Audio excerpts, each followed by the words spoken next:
Hey everybody, this is Pastor Sean Odom from Crosspoint Church in Weatherford, Oklahoma with your God is Awesome and the Bible is Cool vlog. Today's focal passage comes from 1 Corinthians chapter 7.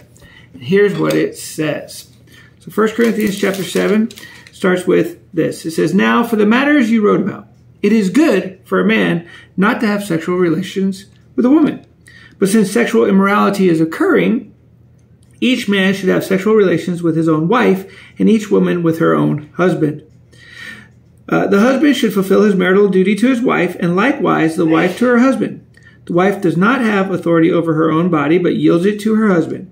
In the same way, the husband does not have authority over his own body, but yields it to his wife.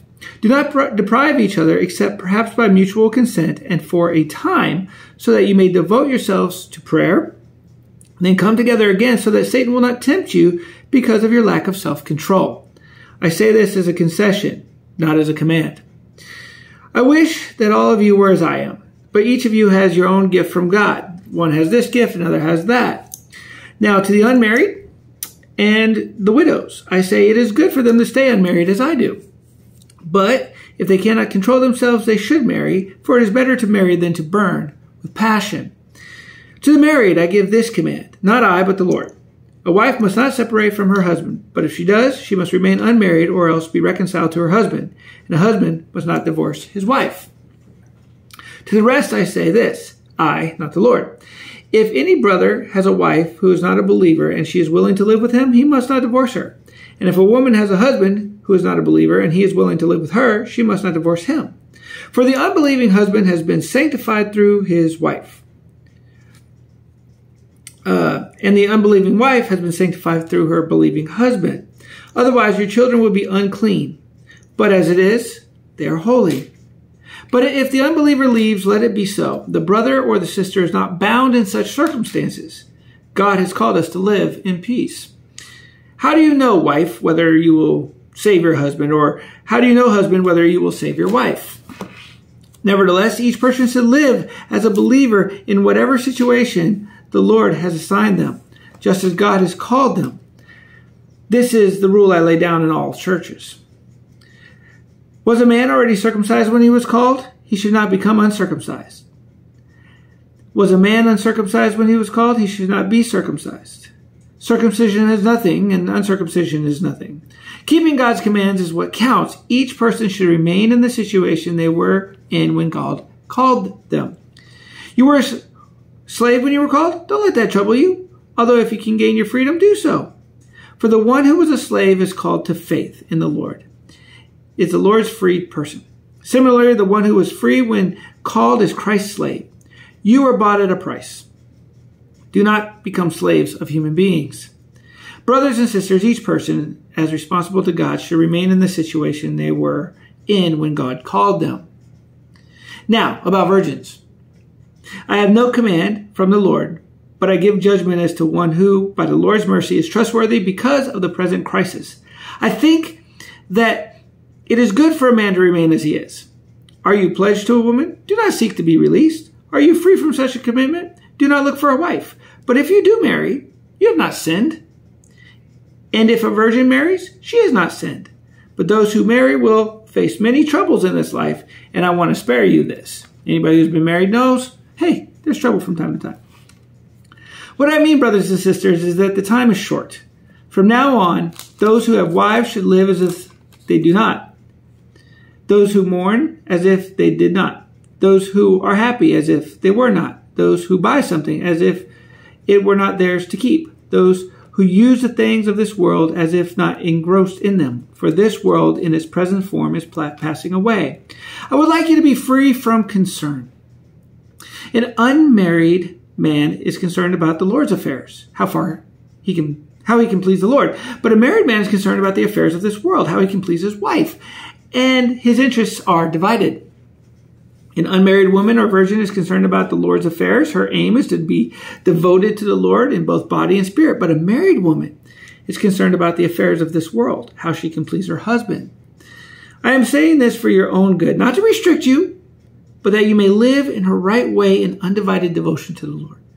If anyone is worried that he might be might not be acting honorably toward the virgin he is engaged to, and if his passions are too strong, and if he feels he ought to marry, he should do as he wants. He's not sinning.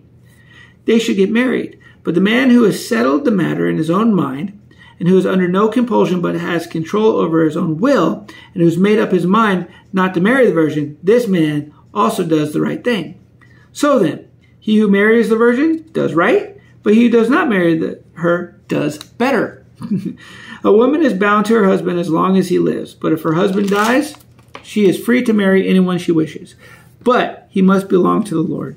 In my judgment, she is happier if she stays as she is, and I think that I too have the Spirit of God. It's a long passage. It's an entire chapter, but it talks a lot about married and single people. And here's the deal, guys. All relationships have a trickiness to them. They can be difficult to manage, maintain, and sustain.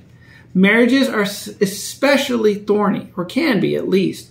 Anytime you meld two different personalities into one functioning entity, you're going to encounter some trouble, some hiccups, if you will. Fostering the marital relationship is certainly a task that takes constant work. Ask anyone who's been married for a long time, and they're going to be able to testify to this fact, okay? It takes a lot of effort to keep the relationship going. It takes time away from other things, and it should rank second in priority right before your relationship with God. Even in blended families, guys, this is true.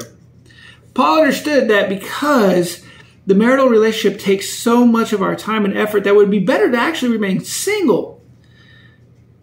Now, as a single person, they can give more of their focus over to the Lord, but men and women were created as sexual creatures, and therefore they have innate desires. And if these desires for physical intimacy overtake us, we can be consumed with lust, and that's not a good place to go. Okay? And in fact, Paul goes on to say that husbands and wives should actually not deprive each other physically, except for a time, for fear of lust overtaking the individual and fornication occurring. This is one of the reasons that marriage is such a wonderful thing. Working together to serve the Lord through the marital relationship and glorifying Him with your union comes with the blessings of God. Now, see, look, marriage is a wonderful gift of God. But to make it work, you have to work. Let me repeat that. Marriage is a wonderful gift of God, but to make it work, you have to work. You must learn to love and to give and to share. And you must be dedicated to your spouse and the vows that you took. The union should not be entered into lightly. But once you've created it, you must continue to grow together by growing stronger in your individual relationship with God and work hard to build stronger relationship, not just with individually with God, but as you do that, to build a stronger relationship and be closer together. I ask God to bless each and every marriage out there. Keep working, keep fighting, and know that it is a blessing. And for those of you who are single, don't enter into it lightly, but know the blessing that it is, and know that in this time, while you're still single, you still can focus on God, and He's got great things for you as well. So I pray those blessings over each and every one of you. God bless everybody. Hope to see you on Sunday. Have a good one. Bye-bye.